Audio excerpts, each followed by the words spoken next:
Lead together, embrace change, enhance everyone's journey.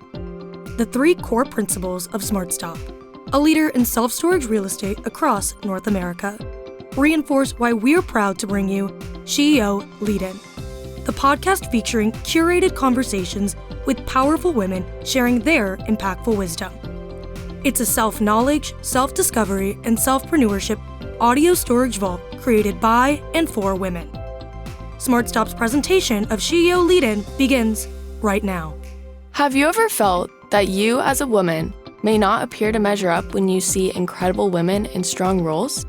You may be surprised when hearing from women in these positions and how we all share many of the same challenges. Thank you for joining us for the SheEO Leading-In podcast with Rebecca Jones as we share the journeys of women.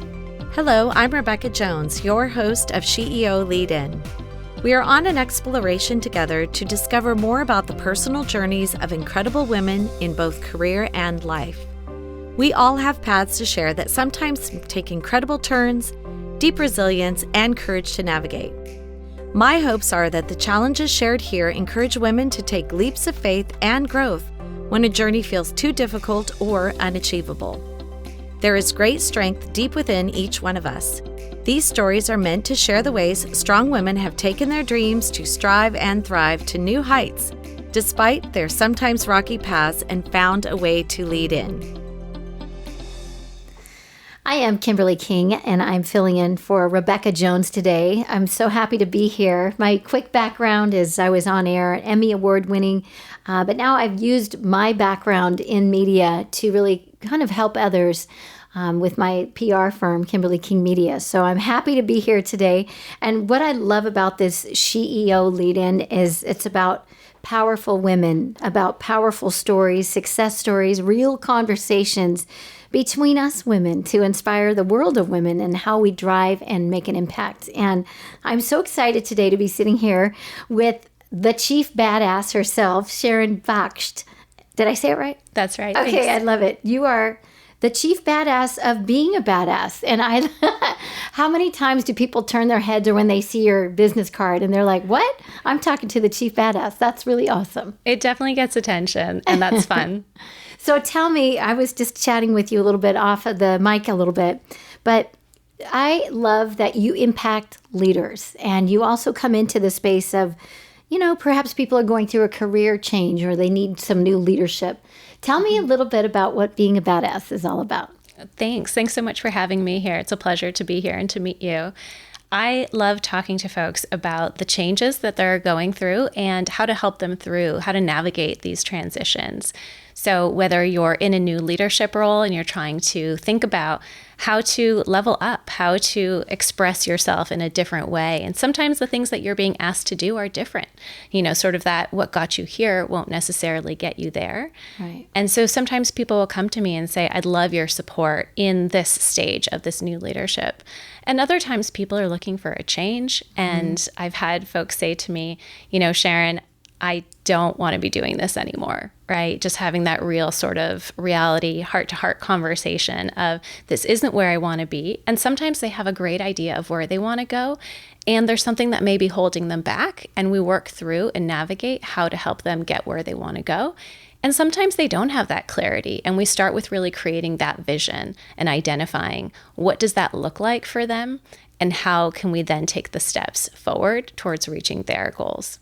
That's so cool. There's so many questions I have for you. So I'm going to bombard you for a minute because when you just were explaining that, because you're right. I said in the beginning, I came from a broadcast media background, but the world has changed. And you know what? You would have to have a lot of Botox now to be on TV, just with high definition, right? So aside from that, but being able to learn to pivot and to know that where your passions lie. So my questions to you are men and women and age groups.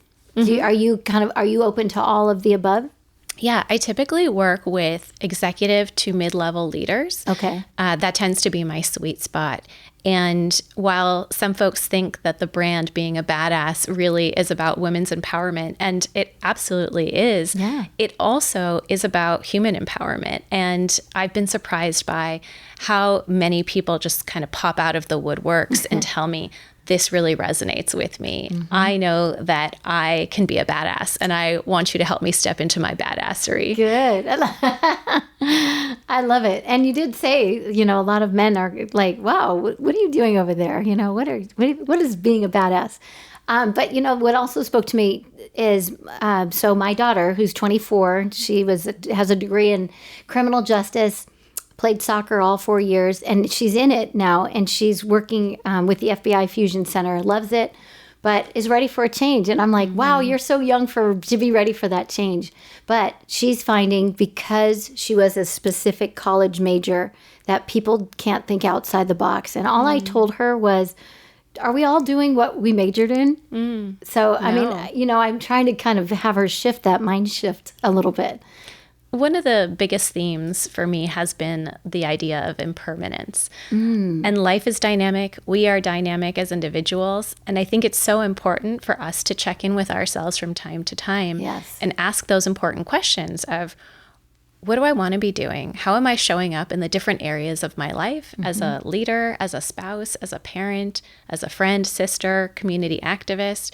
Right? A lot of the work that I do with folks is actually identity mapping and checking in with the different parts of ourselves to say, how's that balance looking right now? Am I giving so much to my work that I feel like I'm not able to show up as the parent that I want to be, as the partner that I want to be? Right. And really, it's about intention. It's about spending that moment to say, where do I want to put my attention?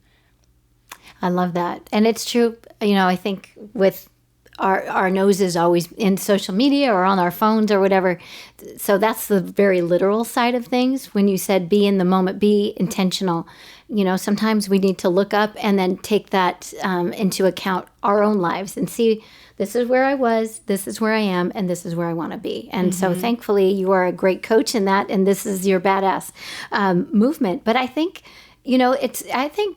I often tell my kids this too, who are in their mid-20s, but it is good to kind of keep track of your accomplishments, your failures, some things that I do want to ask you about. How did you get to here? What is your backstory, and how did you become the chief badass?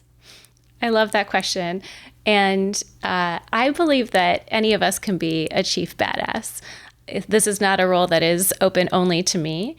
It's about checking in with yourself and asking the question of, what is it that I want to be doing? How do I want to be showing up? And for me, that question is something that I've asked myself quite regularly over the years. And I spent about 20 years developing a corporate leadership career. And I did all of that before becoming a coach about 5 years ago.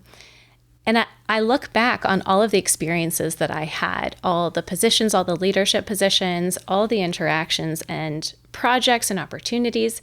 And all of that has been a ton of fun. And I've always been in more kind of creative business roles, whether that was in advertising, branding, innovation, product development. And it was always really fascinating. But there was an impact element that was missing for me. Every day I was waking up thinking, what is it that I can do to help people more? And I realized that there was a people element to that needed to become part of my career. And the last leadership position that I was in the corporate world was at WD-40 Company. I was leading the innovation team over there, having a ton of fun, incredible company culture, great people. And still, I felt there was something more that I needed to be doing. And that's when the idea of coaching really came around. Once I started looking at coaching, I realized that in some way, shape, or form, I'd been doing that my entire life.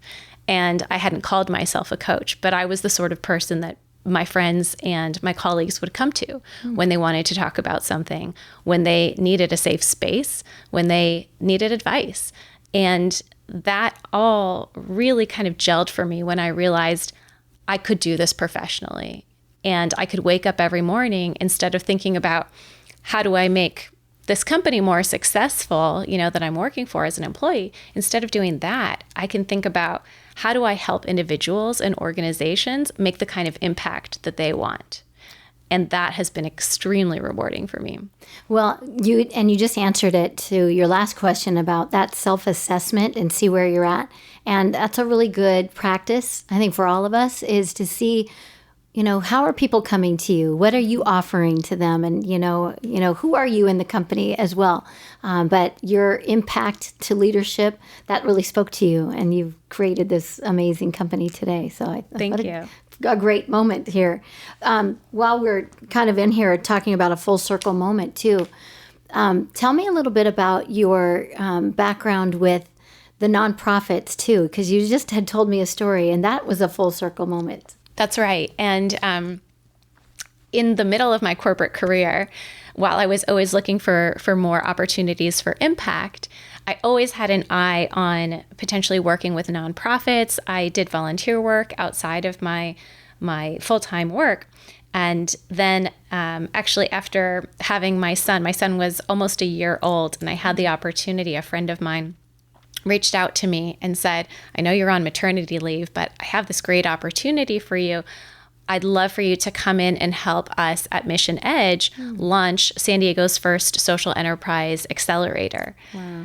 And she said, I think you're the right person for this. You have the right background with innovation and you're looking always to make an impact. And so I did. And it was an incredible opportunity to work with the team to really help a lot of different nonprofits in San Diego think about how do they have a more sustainable business model, right? That is less reliant on donations and is more stable going forward. So we really designed a curriculum from the ground up and brought in a cohort of 10 organizations for that first year.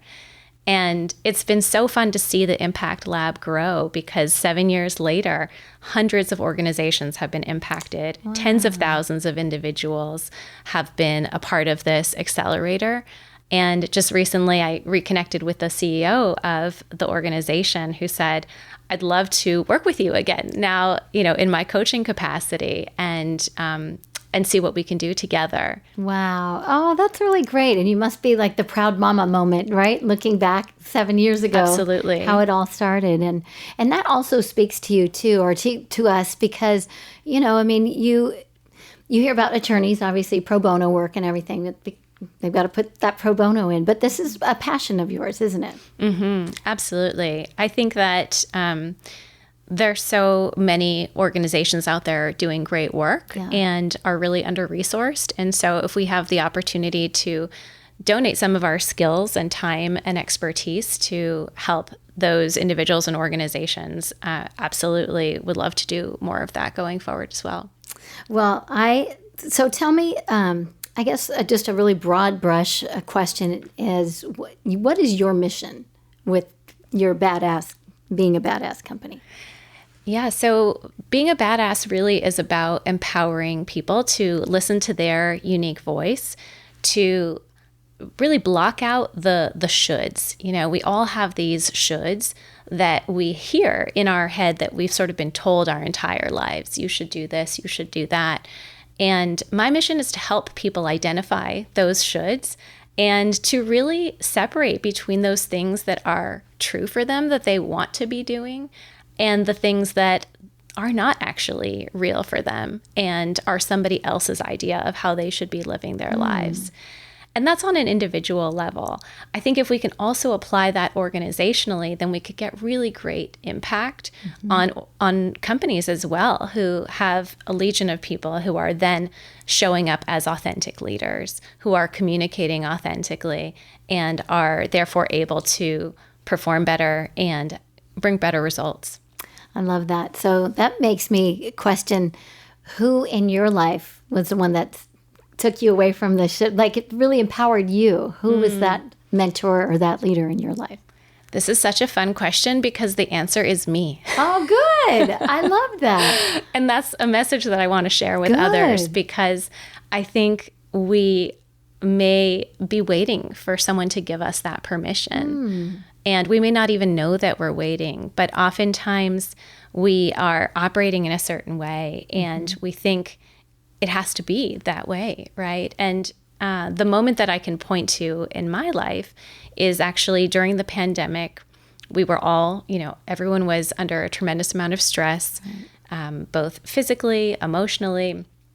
And in my case, I remember having a small child and 2 working parents in the household and trying to manage everything, right?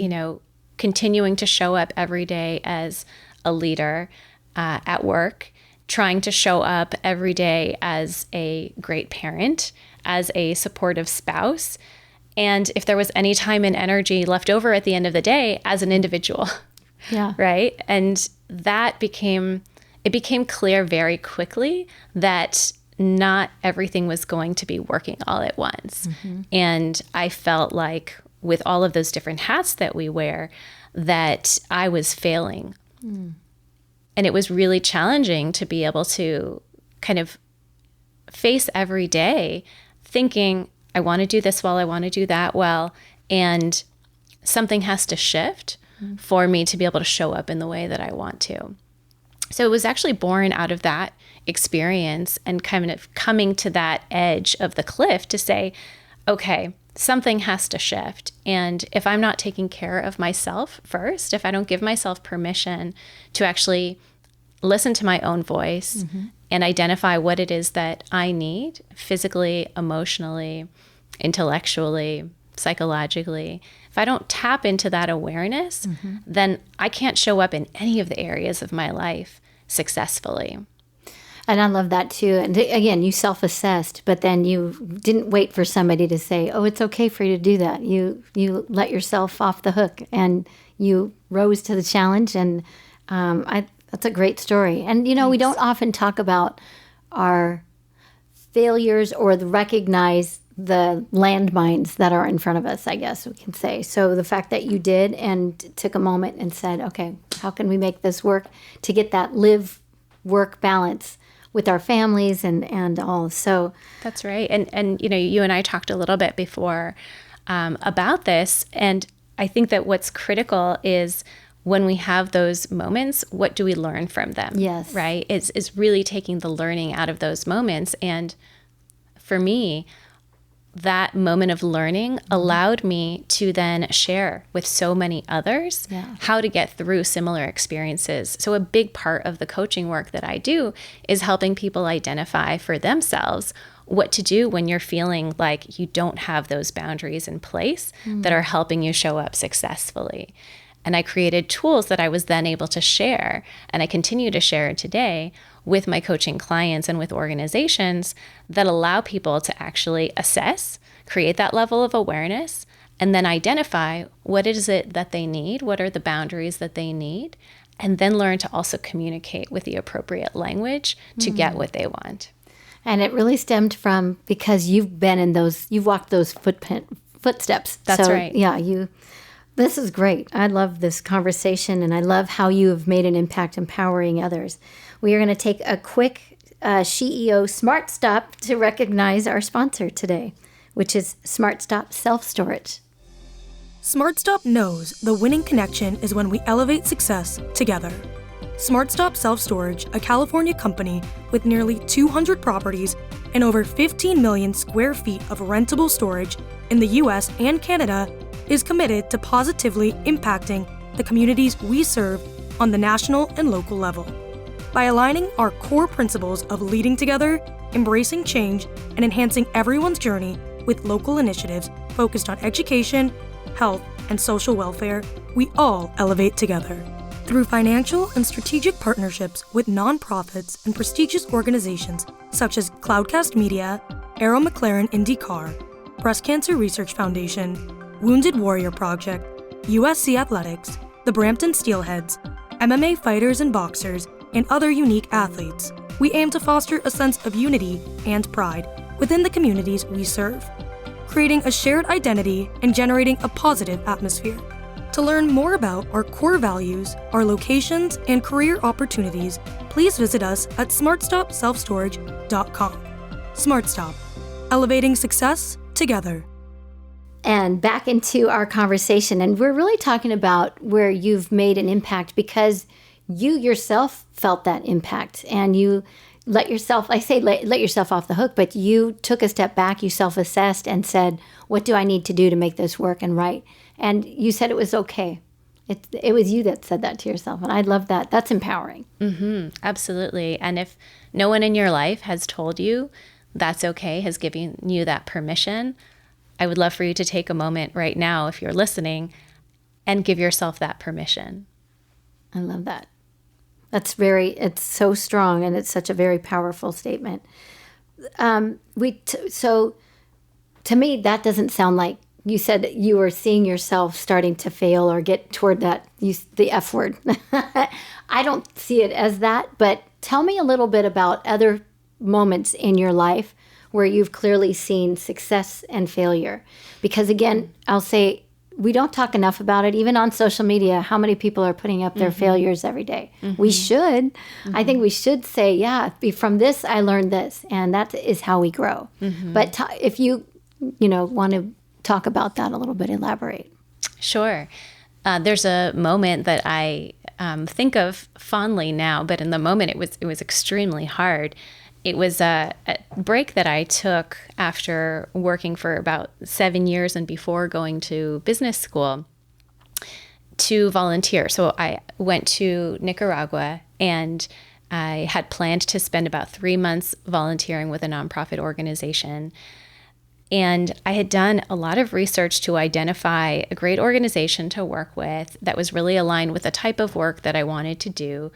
And that was helping, in particular, women in cooperatives to be more sustainable in the way that they were running their cooperatives so that they were less dependent on government grants and be able to sustain themselves going forward. And where the failure comes in is when I showed up on my first day. I arrived, had never been to the country before, but luckily I speak Spanish. My family is from Mexico City originally, and Spanish was my first language. And so that part was not so difficult to kind of transition into being there.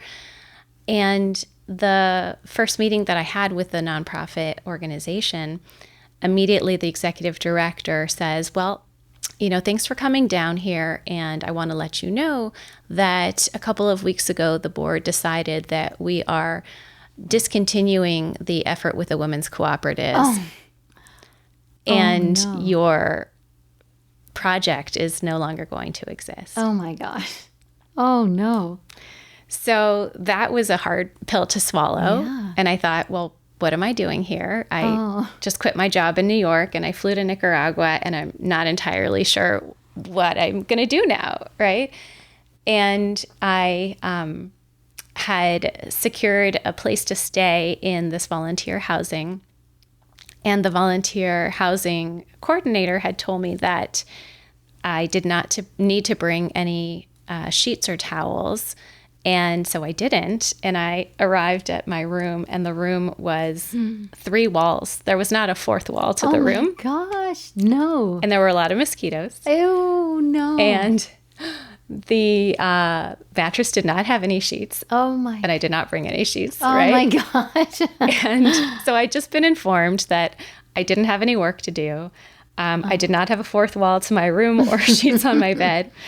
And as luck would have it, I decided to be adventurous and eat some street meat. Oh, dear. And things did not go well. And I ended up laying on that bare, dirty mattress, feeling really, really ill and not knowing what I was going to do. Oh, and I knew one person in Nicaragua, a friend of a friend named Paulo. And I called up Paulo and I said, this is what's happening. I don't really know what to do. And I'm crying to him and I've never even met him before. And I was just a mess, physically ill, really, lost sort of emotionally. And Paulo said, I will hop on a bus and I will be there tomorrow morning and we will figure this out. And I said, no, Paulo, you don't need to do that, that. And he said, Sharon, stop being so American. I'm coming and we're going to work this out. So I said, okay, hung up the phone. Paulo shows up the next day, and I had explained to him what I was looking to do, my vision for how to help these organizations. And he said, you know what, I know a couple of people here. I know someone, and let's go, knock on some doors and see what we can do. So we walk down the street and we knock on a door, and he asks for his friend, who happens to be the director of this organization. And he says, Joseph, here my friend Sharon is looking to work with some women in cooperatives, and I'm wondering if you have any work for her. And he said, actually, I do. My colleague is running a couple of different projects over here, and we'd love her help. And so, can you come in and meet Senor Pedro? And I said, yes, that would be fantastic. So we go and we meet Senor Pedro, and, it seems like they could use my help, and we make an arrangement for me to come back a few days later. And then we say goodbye and walk down a couple more blocks, and Paulo knocks on another door, and he says, Buenas tardes, señora. Mucho gusto. Do you still have the room for rent? And she says, yes, actually, somebody just moved out last week, and we would love, to rent this room out to your friend. Would she like to live here? And my heart just became so full, because this woman was a lovely Nicaraguan grandmother who just wanted to take me into her home. And we decided to take care of each other from that day forward. Oh, how nice. And so Paulo and I sat down, and I said to him, Paulo, you came here and you fixed everything. How can I ever thank you enough? And what he said to me, his response was really the memorable thing out of all of this for me. He said, no, Sharon, you did this. You manifested all of this with your vision. And it took me aback. I really just had to let that sink in, because I felt like he had done everything. And he said, I'm just a messenger here, but you created this vision. And that's what I want to share with you in this moment, is that if you have a clear vision and you are resourceful, you can make anything happen. Oh my gosh, what an amazing story, and so inspirational. And I love that you called this Pablo that you had never met before, but you knew him somehow. And that, it really tells you a lot about people's spirit too. And he drove a couple of hours and said, and at that very last twist, that you fixed it. Right. You already had thought about all of this, and he was just there to kind of help introduce you and finish the puzzle. Wow. Oh, I love that. And thank you for sharing that. And again, we look at that and we label it as a failure, but it is how we grow. It's how we learn to pivot, and it's how we learn to just show up and show up for others too. That's right. What would you, lessons specifically for women, what would you say to women? I think as women in particular, we have a tendency to keep ourselves small. And I'm 5'1", so I always tend to do that. Well, you look very tall sitting next to me. I wear those heels, but it's true. It's in here, isn't it? It's in our heads. We have to think bigger, because men do, right? That's right. I think that we are often afraid to take up space. I notice that sometimes even that's reflected in body language. Sometimes, we have hunched shoulders, or we're kind of, sitting into ourselves, like folding a bit like a pretzel. And there's great research around how body language impacts your mindset and how you the confidence that you have and your performance as well. And so I think that it's not only something to consider that makes us feel good, but it actually has real tangible outcomes when we decide to show up in a way where we are powerful. We are physically taking up space. What happens with women in particular is that maybe we won't say the thing that we think in a meeting, or make our opinion known about a key business outcome. Maybe we don't ask for enough when it comes time for a promotion or a raise, or maybe we don't ask for anything at all. And I remember a particularly shocking moment when having a conversation with a highly paid colleague of mine, a mid-career white male. And this was while I was the head of innovation for WD-40. And I said to him, I don't think I can ask for a raise because I don't want to work longer hours. In fact, I think I want to work shorter hours so I can have more balance. And he looked at me like it was plain as day. He said, so ask for that raise and reduced hours. Like it was the most obvious and clear thing in the world. It blew my mind because it never occurred to me that I could do that I could ask for more of everything. We need to think and see beyond our own mindset limitations to see what is possible. I love that. And that is so true. I think we are our own worst enemies, especially as women. And we think, oh my gosh, and it's just very traditional, perhaps, where we think 9 to 5 and, showing up. But there's just, we live in a new world now. It's since the pandemic.